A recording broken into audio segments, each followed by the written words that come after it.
BOP ini satu cara. Tapi ingat, apapun ceritanya BOP itu alat ya, cuman BOP alat atau papan catur aja. Jadi intinya ini ada permainan catur geopolitik yang sedang berlangsung dengan melihat ada kondisi global yang udah nggak sama lagi. Prabowo itu ada watak yang sering saya sebut ya, dia ini orang anomali. Jadi, anomali. ya, Oke. terus dia bikin buku yang kebetulan, bukan satu kebetulan, dia penyebutnya kan paradok Indonesia. Jadi termasuk paradok dirinya sendiri, artinya tahu diri. Bukan, kenal diri, tahu diri, otomatis tahu harga diri.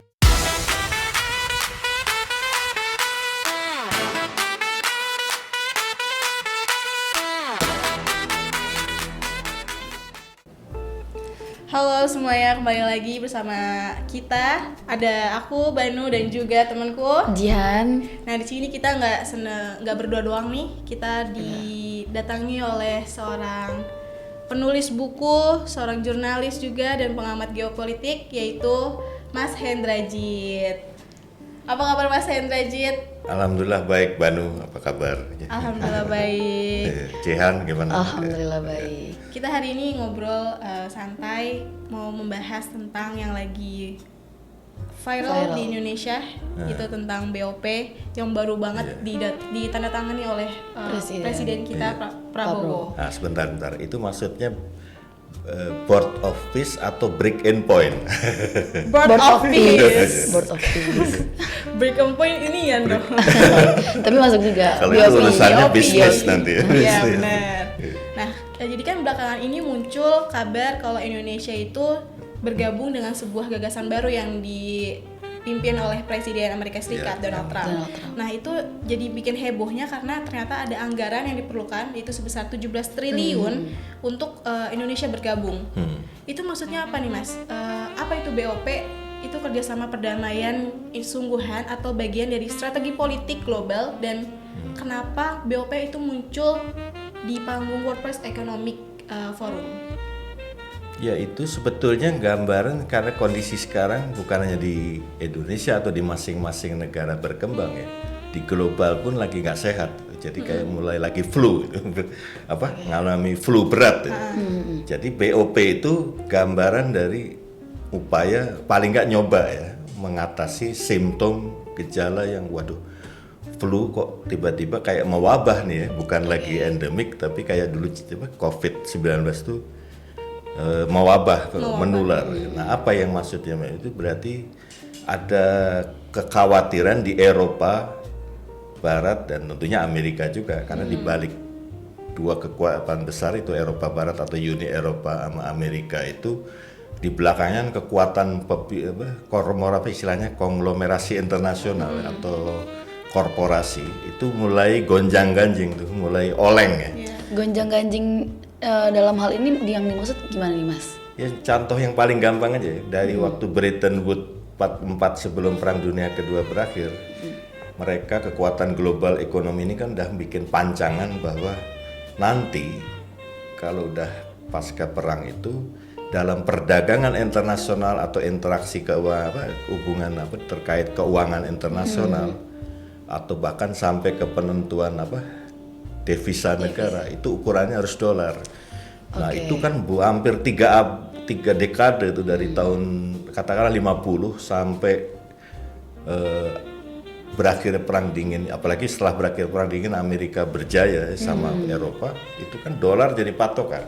Tapi kan begitu ada BRICS, pesaing muncul sekarang udah nggak ada lagi, walaupun mereka nggak ngelawan Amerika ya, tapi kalau nggak mesti dolar dong, pakai aja yuan atau bahkan pakai mata uang masing-masing. Nah, itu udah mulai goncang. Perbankan juga udah nggak seperti kekuatan lagi. Nah, jadi intinya kalau yang saya sering sebut yang mendominasi setelah Perang Dunia Kedua terus Perang Dingin itu kan neoliberalisme namanya di ekonomi. Jadi negara itu nggak boleh ikut-ikutan ngatur-ngatur, apalagi kalau nanti urusannya berlomba antara kekuatan raksasa sama yang lemah. Itu negara nggak boleh ikut-ikutan, bahkan wasit pun nggak boleh.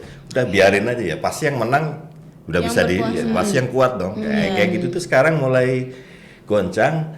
Nah, model Trump yang gangster internasional, modelnya atau preman global ini kayaknya diam-diam disepakati jadi solusi. Tapi kalau kayak buat negara-negara yang kamu tanya tadi yang gabung di BOP, paling nggak negara Islam kan selain Indonesia Pakistan, Yordania, Emirat Arab, Uni Emirat, terus apalagi Mesir, Turki. Itu kan orang boleh bilang di dekat Amerika, tapi juga sebetulnya nggak bisa diatur mudah begitu aja. Apalagi kayak model Prabowo ini juga nggak mungkin mudah begitu aja.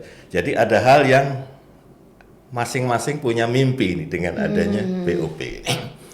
Berarti ada embel-embelnya dong suatu program ini, Mas. Ya, tapi kan BOP ini sebetulnya dilepas dari apapun embel-embel tadi itu ya, termasuk ini kan nanti mau jadi kayak investasi bersama, proyek pembangunan gas apa. Tapi intinya kan terutama dari negara Islam termasuk apalagi Indonesia ya, Palestina apapun ceritanya harus merdeka. Nah, cuman caranya ini memang yang jadi pertanyaan, makanya banyak kritik termasuk ke Prabowo sendiri. Kayak kemarin kan ketemu nih para tokoh Islam ke istana, bahkan diplomat mantan Menlu kayak atau Wamenlu kayak Dino Patijalan juga kan ketemu dengan Prabowo karena minta klarifikasi. Oke lah, itu memang tujuannya Palestina merdeka, tapi strateginya kayak gimana tuh? Masa kita nggak tahu beneran atau jangan-jangan halu lagi kan? Itu kan harus dijelaskan. Nah, tapi menarik karena setelah pertemuan itu bukan berarti terus mendukung penuh percaya gitu aja sama pemerintahan Prabowo, tapi paling nggak oh ya ada make sense-nya juga lah kira-kira gitu. Nah, jadi intinya kalau ini Palestina merdeka, terutama kan yang sekarang masih ini tuh Gaza memang ya. Gaza. Karena di situ ada Hamas, ada perlawanan yang sebenarnya bukan Hamas saja, perlawanan rakyat warga sipil di Gaza itu juga masih kuat kan. Nah, ini ada upaya tentu saja arahnya ke Palestina merdeka, tapi juga para pemimpin dunia Islam baik Prabowo, Mesir kayak terus segala macam itu, bahkan Arab Saudi udah melihat ada situasi yang nggak sama lagi nih antara pasca Perang Dunia Kedua dan Perang Dingin itu. Contohnya gini, negara-negara yang terlibat di 8 ini sebetulnya kan beberapa di antaranya dulu pernah benar-benar pro-Amrik ya, kayak Yordania, Inggris, Uni Emirat Arab, apalagi Arab Saudi segala macam. Tapi sekarang ya antara masih tapi juga udah enggak ya. Jangankan itu, NATO aja menarik kan di sini. Kalau kita lihat ke belakang, biang kerok dari kenapa Israel berdiri tahun 48, itu otak busuknya kan Inggris. Inggris, benar. Nah, Amerika kan nerusin aja belakang, tapi otak waktu 47 melalui PBB dia samarkan seolah-olah pembagian wilayah Palestina, tapi nggak adil. Masa yang 65% penduduk Arab Palestina yang besar itu cuman dapat seupil ibaratnya, cuman 35% luas wilayah. Nah, sementara Yahudi cuman 35% populasi penduduk, itu pun yang umumnya dari diaspora migran di luar Eropa, yang di Eropa. Masuk dong ke daerah yang dulu masih Palestina kan, yang di bawah Inggris kan. Yang intinya malah dapat 65% wilayah itu kan, tapi karena niatnya memang Inggris ingin tetap bercokol di Timur Tengah, tapi liciknya mengadu domba Yahudi sama Arab ini dengan cara pembagian yang nggak adil. Kalau orang dibagi nggak adil udah pasti kalau kamu berantem dong. Kalau Banu saya kasih 60%, kamu 30%, loh kok masa dia gedean gila ya? Pasti kan mau memicu konflik. Nah, ini kayak gitu. Nah, ini nggak selesai itu sampai baik secara damai kan pernah Camp David tuh 2 kali tuh yang manahin Begin Israel ketemu siapa dulu itu Anwar Sadat ini seakan-akan mau damai ya akhirnya mentah lagi. Terus Obama Camp David 2 juga coba gagal lagi. Obama bikin yang di Oslo itu jadi kadang-kadang akhirnya selalu kalau gagal ke arah militer lagi, akhirnya Israel invasi, jadi terus rakyat sipil yang jadi korban, perempuan, anak-anak segala macam. Nah, dengan dasar ini coba-coba eksperimen nih, apakah BOP ini bisa dengan cara kayak gitu. Tapi izin memotong, apakah BOP sendiri benar-benar akan menjadi dasar atau misi damai untuk Gaza ataupun Palestina sendiri, Mas? Nah, Menurut kalau Mas saya sendiri? ngelihatnya gini, kalau teman tadi kan Banu juga nyinggung soal yang 70 yang 1 miliar dolar itu. 17 triliun. 17 triliun. Tapi kan kalau itu soal iuran, kalau saya lebih melihat itu belakangan deh kalau mau dipersoalkan karena kalau apa nggak kebanyakan segala macam. Benar. Yang lebih utama efektif nggak? Bukan hanya Indonesia ya, tapi negara-negara event Yang kayak bergabung. itu, yang bergabung di situ, terus khususnya negara-negara Islam. Apalagi wajar kalau orang ragu juga karena dulu Palestina Israel ini aja Arab angin-anginan, kadang-kadang dukung, kadang-kadang nggak mau tahu. Ya buktinya malah dulu Palestina pernah diusir juga dari Yordania tuh zaman apa karena dianggap ngerongrong apa waktu itu belum Raja Abdullah masih bapaknya tuh Raja Hussein itu apa malah dibantai apa akhirnya terus pindah tempat segala macam. Nah, malah ke Tunisia dulu sempat jadi basis segala. Nah, dengan pengalaman itu ketulusan itu memang dipertanyakan ya. Tapi makanya menarik walaupun Prabowo setengahnya agak retorika tapi sejak waktu di PBB apa kompak dong negara Islam gitu apalagi waktu di pertemuan-pertemuan yang di luar PBB ya.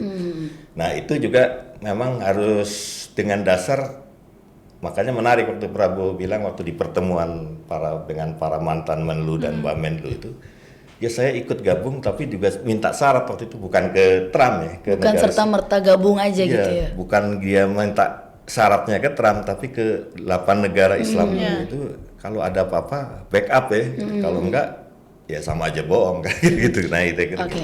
Tapi apakah misi itu akan terjadi, misi damai tersebut akan terjadi karena kan secara tidak langsung BOP ini dipimpin oleh Trump. Iya. Apakah karena kan kita kalau melihat ke belakang, Iya. Amerika sendiri menjadi dasar dari peperangan antara Israel dengan Gaza sendiri. Iya. Nah, menurut Mas sendiri gimana? Apakah akan terjadi misi damai tersebut dengan sekarang dipimpinnya kita- oleh Trump apa bagaimana? Kita sekarang coba urai faktanya ya. Oke. Kalau Islam kan jelas nih 8 negara gabung gitu. Walaupun katanya ada embel-embelan kayak Asia Tengah ya, Kazakh, Uzbek itu ikut juga, Kosovo malah gabung juga kan. Tapi kan buat kita nggak terlalu penting gitu. Yang penting Indonesia dalam kerangka 8 negara Islam ini. Nah, itu kalau kita lihat dari aspek itu logis mereka masuk. Justru kalau Indonesia nggak masuk malah aneh itu. Kok ini masuk kok Indonesia nggak. Tapi yang aneh lagi apa? Dulu yang ikut sekongkol dalam pendirian negara Israel dan pembagian yang adil yang ikut backup di PBB kan selain Inggris, Amerika. Prancis. Mereka nggak ikut. Iya, bahkan Jerman yang waktu itu udah pasca Perang Dunia kan ngeblok ke sekarang NATO itu. Kok nggak ikut sekarang? Nah, sementara kan anehnya waktu tahun lalu deklarasi New York itu yang intinya Palestina supaya merdeka dengan dasar solusi 2 negara. Macron malah co-chairman di situ. Lah sekarang kok nggak ada di situ. Itu aneh itu. Jadi artinya ada yang nggak baik-baik juga di global. Nah, ini yang saya kira 8 negara Islam, wah kalau gitu kita harus main juga di dalam pagar kalau ada apa-apa nanti ya. Kita kelihatannya ada mulai ya sekarang gini aja agak nyimpang dikit. Di Indonesia SBY kan udah ingetin. Bukan soal bakal meletusnya perang dunia ketiga atau enggak dia bilang, tapi kan kok kayaknya situasinya mirip-mirip ya, menjelang PD1 sama menjelang PD2. Jadi berarti itu yang harus dipercermati tuh. Nah, berarti kan ada situasi yang mengarah ke meletusnya perang dunia 1914 1918 sama perang dunia kedua 1939 1945. Ada kondisi yang mirip-mirip gitu. Malah sekarang mungkin kombinasi dari Skemanya hampir sama gitu ya. jadi kan berarti wah kalau gitu harus diantisipasi. Nah mungkin salah satunya sembari sekaligus momentum untuk Palestina dikondisikan ke arah merdeka, BOP ini satu cara. Tapi ingat apapun ceritanya BOP itu alat ya, cuman BOP alat. alat atau papan catur aja. Jadi intinya ini ada permainan catur geopolitik yang sedang berlangsung dengan melihat ada kondisi global yang udah nggak sama lagi, termasuk persekutuan negara Arab yang 6 tadi itu. Ini kan beberapa di antaranya tergabung dalam Gulf Cooperation Council, istilahnya itu kerjasama teluk, Dewan Kerjasama Teluk. Yordan, Arab Saudi, Kuwait, Emirat, Bahrain, sama Qatar. Persekutuan dulu yang solid sekarang Menjadi mungkin pecah. nggak terlalu ini lagi. Nah tapi kan di Eropa juga sama, NATO, Uni Eropa sama Amerika ini ibarat suami istri yang secara teknis sudah cerai tapi masih seatap rumah. Nah itu yang terjadi. Ini ada hal yang penuh celah nih dalam gitu. Tapi Mas, BOP ini kan disebut-sebut tuh untuk perdamaian Gaza. Iya. Tapi kenapa tidak ada perwakilan dari Gaza sendiri? Itu kenapa Mas? Apa emang itu bisa, kalau misalnya emang nggak ada perwakilan dari Gaza, itu bisa kredibel klaim untuk Gaza ini? Sebetulnya kalau dalam aspek itu kita juga bisa bertanya pada hal yang lebih prinsipil. BOP oke, tapi bagaimana dengan PBB? Katanya ini untuk perdamaian lah. PBB itu dibentuk 45 yang piagam PBB itu justru untuk mencegah jangan sampai kejadian PD1, PD2 terulang lagi jadi PD3 kan gitu. Nah, jadi itu aja sebenarnya sudah nggak ada hal yang jangan-jangan ini yang dimaksud SBY juga kok mirip-mirip karena ingat dulu menjelang Perang Dunia Kedua itu Liga Bangsa-Bangsa itu kayak PBB sekarang, mandul, lumpuh, nggak ada wibawa, apalagi kayak waktu Trump culik Maduro di Venezuela, itu sebenarnya tanpa sadar atau enggak, itu melecehkan bahkan melumpuhkan yang namanya Piagam Jakarta, Piagam Dunia, PBB. UN Charter, apa yang dimana intinya kalau urusan ada masalah dengan satu negara nggak boleh pakai sarana kekerasan, artinya nggak boleh serangan militer, nggak boleh invasi. Lah ini kan jelas-jelas betul-betul melecehkan dengan menculik, melumpuhkan cybernya Venezuela segala macam. Itu sebenarnya PBB udah tanda-tanda nggak mandul itu. Nah yang gini-gini ini memang yang lebih rawan di luar soal Palestinanya sendiri. Sebenarnya ini ada gejala global yang harus kita cermatin betul ke arah terlepas kalaupun tidak Perang Dunia Ketiga, ada gejala yang tidak sama lagi kayak 30 tahun yang lalu. Makanya saya agak menyayangkan kayak Tino Patijalal walaupun valid ya omongannya. Jangan sampai begini, jangan sampai begitu, tapi ada nuansa yang aku tangkep, dia ini kayak tetap mewakili keresahan Eropa Barat yang masih kayak seakan-akan kondisi sekarang itu 40 tahun yang lalu atau bahkan setengah abad yang lalu. Nah ini yang kalau orang-orang seperti SBY, Prabowo ini punya pandangnya kayaknya, wah ini ada satu situasi yang baru yang kita juga masih ngeraba-raba. Tapi BOP ini bisa saja menjadi satu sarana peran sementara yang paling tidak duduk bersama gitu aja. Yang bahkan mungkin satu negara yang sebenarnya nggak terlalu harmonis ya hubungannya gitu. Oke.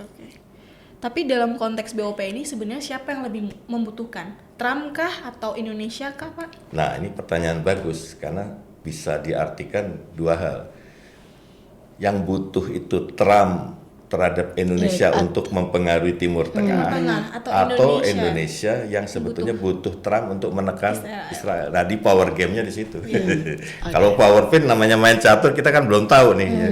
Bisa aja yang kita di atas angin, tahu-tahu lawan bisa membaca langkah kita blunder malah jadi kan gitu. Nah, ini yang memang keresahan dari para pemimpin Muslim, terus akhirnya ketemu presiden, lalu bahkan para ex-diplomat, mantan diplomat senior, itu berarti kan kekhawatirannya ya, tapi strateginya apa ini kan berisiko ini, kayak gambling setengah. Tapi ya Prabowo itu ada watak yang sering saya sebut ya, dia ini orang anomali. Jadi terus dia bikin buku yang kebetulan, bukan satu kebetulan, dia penyebutnya kan paradok Indonesia. Jadi termasuk paradok dirinya sendiri. Artinya dia biasa ciri kayak gini itu sulit diduga, tapi bukan nggak mungkin dia bikin sesuatu yang perubahan itu, atau minimal menjadi kalau bahasa kerennya katalisator, percepatan dari perubahan. Justru karena wataknya nggak biasa. Katalisator. Iya. Mungkin Mas Hendra sendiri bisa menjelaskan secara sederhana katalisator sendiri itu apa gitu, biar teman-teman juga pada tahu. Jadi katalisator atau faktor percepatan itu memang bukan penyebab ya, tapi dia bisa mempercepat kejadian yang tadinya masih nunggu momentum atau apa, tahu-tahu tindakan-tindakannya atau idenya atau apa itu mempercepat katalisator. Jadi contohnya gini, kalau misalnya mesin uap itu sebetulnya nggak hanya di Inggris, abad 19 ditemukan James Watt di Arab itu sebenarnya sudah pernah bikin penemuan juga. Tapi Oke. kenapa nggak kemudian jadi industri gitu? Atau misalnya dinamit itu Cina duluan loh daripada di Eropa. Negara-negara lain. Bahkan di Swedia yang Nobel, Alfred Nobel itu karena malah yang produksi dinamit. Tapi kalau di Eropa dan apa kok jadi senjata, di Cina kok cuman jadi mercon gitu. Nah sebaliknya apa tuh namanya mesin uap di Inggris bisa bergerak karena ada ide tiba-tiba orang gila yang namanya siapa itu orang Skotlandia. Ini kan awalnya pompa apa air ini pompa uap ya itu buat ngawal supaya terowongan apa supaya apa mencegah air kan. Mencegah air Nah, tapi bercepat. dia malah punya ide kita kan selama ini ngangkut apa tambang atau emas segala macam pakai gerobak ya atau kuda. Nah, ini kita pasang pompa ini di apa namanya di gerobak itu. Nah, itu akhirnya jadi apa? Kereta api kan gitu. Iya, Nah, artinya itu katalisator si orang suka tadi lupa saya namanya itu tapi kalau nggak salah Townsend atau apa Stephenson. Nah, itu Oh, oke. kalau yang James Watt kan yang bikin apa uap. Nah, itu ada kondisi katalisator itu. Nah, kalau nggak ya uap buktinya di Arab nggak pernah jadi ide jadi kereta api. Di Inggris di barat lah pertama kali kereta api. Nah, ini dalam konteks diplomasi politik itu sama. Percepat ya Pak. Itu ada kalau nanti ada dalam proses ini ada ide tengah jalan ya. Gitu. Wah, kalau ini alat ini pakai aja gini. Jadi bisa aja seperti itu. Wah, kalau jadi kondisi Indonesia apa namanya Palestina merdeka. Gitu. Menarik kata-kata baru ya. Kata-kata baru. Iya. Oke, kembali lagi kita ke posisi Trump mungkin ya Iya, Mas ya. Apakah posisi Trump di BOP ini sendiri merupakan sebuah aktor ataukah simbol politik atau hanya sebagai figur strategis untuk menarik perhatian global atau bagaimana Mas? Nah, ini jangan menarik juga pertanyaannya karena gini. Kenapa Trump bisa muncul walaupun nggak berturut-turut ya jadi presiden periode pertama walaupun disela sama Joe Biden terus naik lagi terpilih lagi. Berarti ada kebutuhan menyadari ini neoliberalisme ekonomi yang sifatnya tadi aku bilang tuh tekanannya di pasar bebas, negara kalau bisa jangan ikut campur deh, wasit, jangankan pemain wasit aja. Maaf nggak aku potong sebentar. Boleh menjelaskan sedikit nggak Mas tentang neoliberalisme itu sendiri? ide dimana ketika ekonomi di sistemnya dibangun, negara itu nggak boleh ikut campur dalam melindungi kaum lemah kalau yang lemah berhadapan sama yang kuat, gampangannya gitu. Nah, itu sekarang udah mulai ya apa namanya kolaps ya, balanya mulai oleng gitu. Nah, itu dampaknya meluas ya, dolar tiba-tiba nggak jadi acuan lagi itu kan ikutannya lah Pak. Nah, itu dalam kayak gitu, wah harus ada cara baru. Nah, Trump muncul. Nah, apa ide Trump gitu? Sayangnya, walaupun dia ngembangin negara lagi sebagai peran besar dengan dia istilah jargonnya apa American First to make America great again dan sebagainya itu. Tapi kan intinya negara walaupun dipaisi peran beda sama kaum sosialis yang sebenarnya untuk melawan neoliberalisme itu. Sama, negara juga berperan kalau sosialis. Tapi kalau sosialis kan itu tadi, negara itu harus melindungi yang lemah, makanya harus aktif. Jadi pasar bebas, persaingan bebas itu nggak boleh semaunya, harus negara. Ada aturannya. Yang lemah nggak boleh ini gara-gara lo jadi kapiran ini jadi nggak berdaya jadi miskin atau nah itu negara ikut campur. Tapi kalau Trump mengembangkan negara bukan kayak gitu, dia pakai pola penjajahan klasik di mana dulu kapitalisme liberalisme ini malah belum atau masih benih ya. Gimana ingat aja gini ya, di Indonesia kalau kamu belajar sejarah ada namanya VOC. VOC itu intinya 17 konglomerat Belanda. Jadi ini kan swasta ya, pengusaha yang berduit, juragan-juragan. Tapi belum bisa dibilang kapitalis. Jadi mereka minta restu Raja Belanda, entah ratu atau raja tergantung yang berkuasanya. Kita mau nguasain ini nih di luar negara Belanda sendiri. Tolong restui. Nah, waktu merestui itu dikasih wewenang 3 hal. Oke, kamu boleh atas nama kerajaan Belanda bikin perjanjian internasional, artinya dengan negara lain. Oke. Yang kedua, ini lebih gawat lagi nih, boleh bikin tentara buat ngelayani ente-ente orang atau yo-yo orang lah, gitu kan, gitu. Nah itu paling nggak di dua itu dia, tapi kan tetap negara itu yang memberi. Kalau tiba-tiba ini gue nggak happy lagi nih sama 17 ini, ganti yang 17 tapi orang baru, nggak bisa apa-apa juga karena raja yang ya, jadi intinya buat Wijaya. Nah tujuannya apa dengan yang saya sebut merkantilisme itu, di mana negara sebagai kejayaan negara jadi tujuan. Ekspor atau apa yang dijual itu lebih banyak dari yang dia beli dari negara lain. Jadi neraca itu balance sheet itu harus ekspornya lebih gede daripada importnya. Nah caranya gimana? Kalau dia nyaplok negara lain, ekspor itu atas nama Belanda kan, jadi misalnya dia makanya disuruhlah kita tanam kopi ya, yang ini nggak boleh nanam yang lain, apa nggak boleh palawija kayak terong atau kentang kopi. Nah, karena dia mau sebagai pengekspor karena dia begitu dirampok pakai ekspor. Nah ini Trump ini niru cara gitu lagi nih, dengan cara watak dia yang premanisme global ini. Nah tapi mungkin ya kita di negara Islam ini, tapi lepas nih orang agak gila gini ini celah juga, karena di saat kayak gitu yang nggak happy kan, yang blingsatan ini kan justru Eropa Barat ya, makanya nggak ikut ya kan. Bahkan Trump sendiri, gue nggak tertarik lagi sama NATO gitu. Sementara Uni Eropa pengen supaya tetap, tapi Trump bilang oke, tapi lu harus ikut share dong, jangan kita aja yang selama ini bayarin NATO. Artinya kan ada yang nggak beres dah mulai ini, karena watak merkantilisme klasik Trump itu yang menganggap itu cara gue lebih bagus ya, buktinya lu gagal semua di mana-mana gitu kan, termasuk di Iran aja kemarin udah mau demo hanya gara-gara karena dia kan baca Iran intelijennya, nggak pakai internet tapi main Starlink. Benar. Nah, tapi sehari dua hari dia pura-pura bodoh tuh. Iran. Maksudnya gimana tuh Mas main Starlink tuh Mas? Ya kan waktu demo kan ada jaringan ini harus dibangun dari jaringan, kayak people power gitu, rencananya kan begitu kemarin tuh, gitu. Tiba-tiba terus apa tuh namanya? Ya itu tadi udah dibaca ini nanti gerakan ini, bahkan belakangan kan waktu ya udah sehari dua hari pura-pura bodoh aja kira-kira pihak keamanan. Tapi kan dia udah mapping tuh, yang udah di titik ini, jalur ini, simpulnya di mana. Begitu dimatiin Starlinknya lumpuh karena nggak ada koordinasi kan. Tapi dia udah tahu titiknya, makanya hampir ratusan agen asing kan tangkap. Sama 60.000 senjata, bayangin. Itu berarti kan bukan demo aja, akan diikuti juga model kayak di Suriah atau di Libya dulu waktu menggulingin Gaddafi kan. Nah artinya kan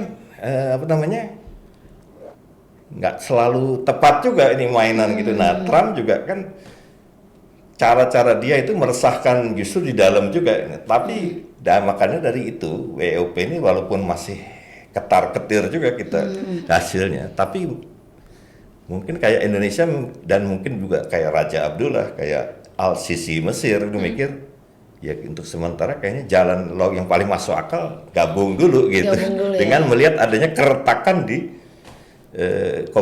Amerika dan Eropa Barat yang notabene dulu yang biang kerok juga nih, akhirnya bikin Israel muncul 48 itu. Mas, ini pertanyaan terakhir dari kita.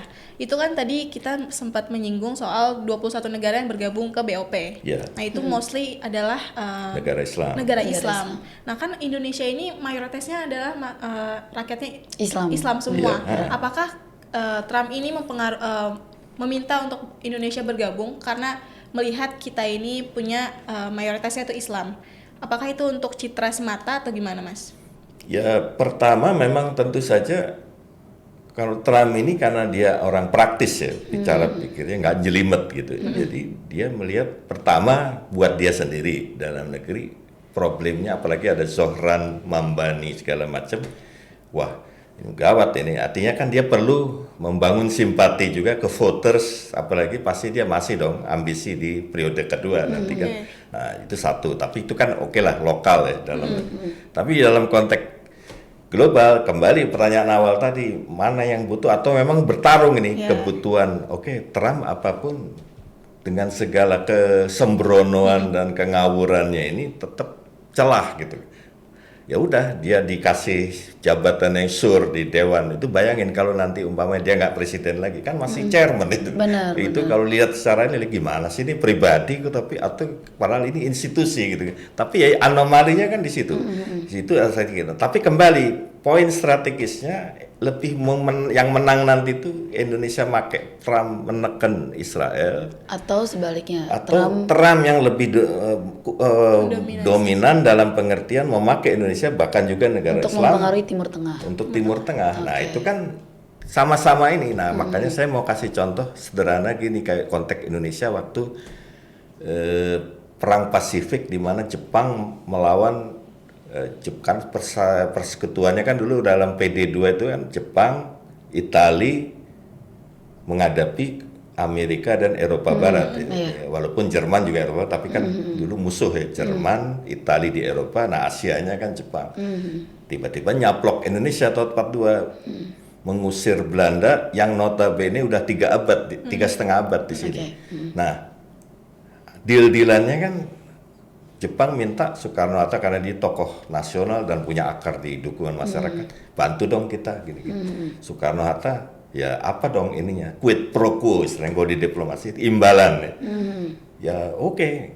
Ngomong ya janji bahwa akan memerdekakan. Itu saya kira Soekarno-Hatta juga tahu itu bullshit sebetulnya. Tapi dalam suatu pertarungan diplomasi kadang-kadang kadang-kadang sama-sama pura-pura kayak ketipu gitu, atau sama-sama merasa pura-pura bodoh. Nah, kita kan tahu dia juga, tapi kan di period yang mereka yakini Soekarno-Hatta Jepang ini nggak lama deh, pasti ujungnya kalah juga. Walaupun nggak tahu apa 5 tahun, apa 10 tahun. Kenyataannya kan 3,5 tahun cuman. Tapi pokoknya ada masa yang namanya kalau udah bahasa Inggris itu the interim period. Nah itu the interim period must be mine, ada istilahnya. Jadi itu harus di pihak kita. Nah caranya gimana? Ya harus kolaborasi dengan Jepang. Walaupun dia tahu ya ini bohong lah, apalagi kalau waktu itu menang perang, saya kira mungkin 10-20 tahun kemudian dari 45 mungkin masih kali jajah. Artinya apa? Dia udah gitu. Tapi kan dealnya jelas. Oke, latih dong militer. Kita di zaman Belanda walaupun dijajah kita nggak pernah dilatih, bikin peta. Ya. Akhirnya banyak jenderal-jenderal angkatan darat terutama ya, itu kan lulusan peta dibanding Kenil yang Belanda. Terus di media kita, kalau sekarang kamu dengan LKBN Antara, Kantor Berita Nasional, itu cikal bakalnya Domai itu anak-anak muda itu pada di jurnalistik jadi pada tokoh kayak Rosian Anwar, Mokhtar Lubis, sampai ke Wikana segala itu kan orang-orang yang jago di jurnalistik. Anaknya Pak Suhas Cokroaminoto, Anwar itu juga jurnalistik, jadi siap. Nah yang pemuda mahasiswanya di Menteng Raya 31 tiba-tiba 6 Agustus sama 9 Agustus dibom atom tuh Tokyo sama Hiroshima dan Nagasaki, kalah, nyerah. Nah situasi itu kalau kita dulu nggak di luar di dalam pagar nonton kita, berarti kan wah makanya terus ini period mumpung Inggris Belanda belum pada datang, proklamasi lah kemerdekaan segala macam. Nah, artinya situasi kayak gini nih kayaknya juga ada kayak itu tadi kembali yang SBY bilang, wah kok ada yang mirip-mirip nih menjelang PD1. Nah itu yang lagi kayaknya daripada di saat nanti kita di luar pagar masuk. Nah BOP itu hanya salah satu. Tapi izin memotong sedikit Mas. Terkait apakah ada kepentingan tersendiri ketika Trump mendeklarasikan bahwa dia sebagai pimpinan dari BOP itu? Menurut Mas sendiri sebagai pengamat geopolitik, apakah ada kepentingan itu sendiri? Kalau dari situ ada, dan nggak bodoh lah kalau Indonesia, Mesir, Turki itu nggak paham itu. Justru karena itu Trump itu ambisius, tapi ambisi bisnisnya melampaui ambisi geopolitiknya. Nah itu satu. Kedua, dia udah mikir kalaupun kan yang penting proyek propertinya apalagi ini tema salah satunya kan rekonstruksi Gaza. Nah itu kan bangunan ini ini mereka kan jaringan itunya kebanyakan di properti, di real estate segala macam, biasa ini bangunan. Jadi dia sebetulnya sebatas itu kalau dipikir-pikir kasih aja main gitu. Yang penting Oke. kan truth kita juga harus punya gitu. Nah, masalahnya kalau dia kan jelas problemnya di negara Islam wabil khusus Indonesia ini clear juga enggak gitu kan. Nah, ini kalau ini ya perang ininya ya, asik gitu dalam power grip. Oke, terima kasih banyak Mas Hendrajit Iya. untuk sesi kita ngobrol. Aku punya satu pertanyaan lagi nih. Apa tuh? Ini cuman bentar doang sih sebenarnya. Oh, Mas. Terkait apa sih Mas pentingnya kita memahami geopolitik, apalagi aku sebagai Terlebih anak, lagi kita generasi Z. iya generasi anak muda Iya. sekarang kan yang mungkin masih awam terhadap geopolitik. Mungkin ada saran ataupun masukan untuk kita sebagai Apalagi anak terlebih muda. isu-isu yang lagi naik ini kan belum terlalu transparan kan, dan kita masih terlalu awam dan kita butuh untuk lagi Iya. menggali. Itu gimana Mas? Iya, Ada menurut nasihat? Pinter juga kalian berdua ini naruh pertanyaan ini di terakhir karena intinya sederhana sebetulnya. Supaya kita tahu diri, tahu harga tahu diri, bukan kenal diri, tahu diri, otomatis tahu harga diri. Oke. Nah, itulah yang belajar itu pertama. Kedua, belajar dari pengalaman pahit kita kok mudah betul ya dijajah Iya. oleh negara yang katanya itu cuma dikelilingin sungai, penduduknya juga paling sepertiga dari luas Nusantara kita ini, kok bisa menjajah 350 tahun. Jadi intinya 3,5 mereka lebih paham kondisi geografis Indonesia, baik sosial maupun sumber daya alamnya, lebih daripada raja-raja Rakyat. Nusantara waktu itu. Ambil contoh, kenapa sih Sunda Kelapa yang waktu itu sebetulnya abal-abal tuh pelabuhan dibanding Banten misalnya, yang di Jawa Barat aja satelitnya itu. Jadi Banten tuh negara induk ibarat. Kok dia ambil yang di situ? Karena dia untuk mengambil Banten yang merupakan penyangga antara Laut Jawa sama Selat Sunda, dia harus blokade lautnya. Lewat. Pinter dia baca peta. Oh dari sini aja.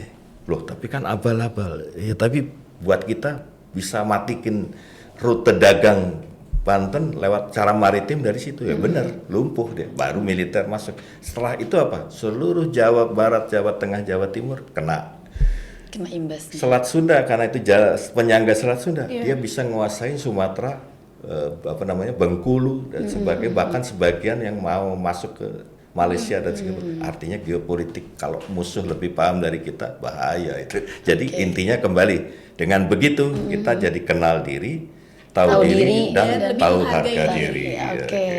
Terima Terima kasih kasih banyak banyak. Mas atas jawaban-jawaban dari pertanyaan-pertanyaan awam yang mungkin bisa Kita masih belum tahu. Iya, kita jadi masih belum tahu. Kita lebih banyak tahu dari Mas Iya. Hendrajit. Oh iya, saya boleh Oh iya, input boleh, tambahan oke, ya? iya benar, tadi Ini kita- kalau tadi Mas Hendra sempat ngomong apa kolonialisme, kolonialisme Amerika Serikat. di Di Asia. Asia. Ini buku Mas Hendrajit dirilis tahun berapa Mas?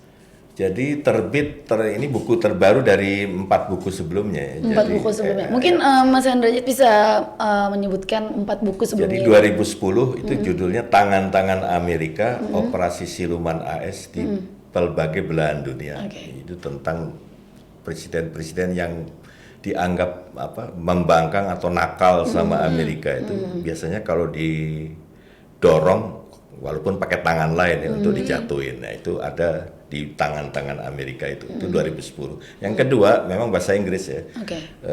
Japanese war crime in Asia Pacific. Oke. Jadi tentang khususnya di Indonesia tuh dia kejahatannya sampai sekarang sebenarnya masih terus digugat itu.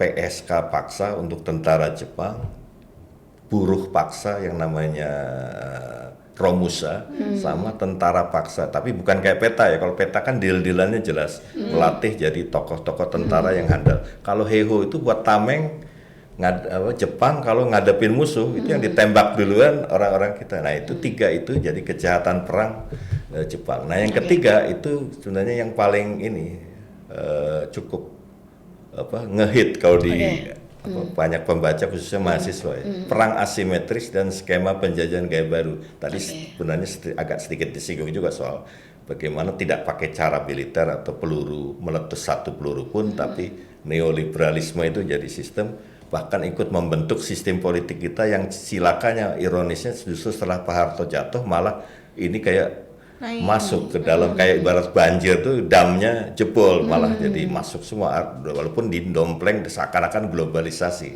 Nah, yang terakhir baru ini apa, neokolonialisme AS, Di Asia. apa namanya Amerika perspektif Serikat. Indonesia. Iya. Ini Oke. bisa dibeli di Nanti Shopee bisa di Di marketplace, Tokopedia. oke. Oke. Jangan lupa untuk dibaca ya guys. Benar, Ini teman-teman kalian bisa mungkin- temukan di banyak e-commerce dan juga nanti ada di mana lagi Mas? Ya di Shopee atau Tokopedia di- atau bisa direct selling juga di Direct selling. kantor saya nanti. Oke. Terima kasih banyak Terima Mas kasih Hendra banyak. Jit atas Sama-sama, udah waktunya. diundang. Terima kasih udah Atas datang ke ilmu-ilmunya, sini. terima kasih banyak. Benar.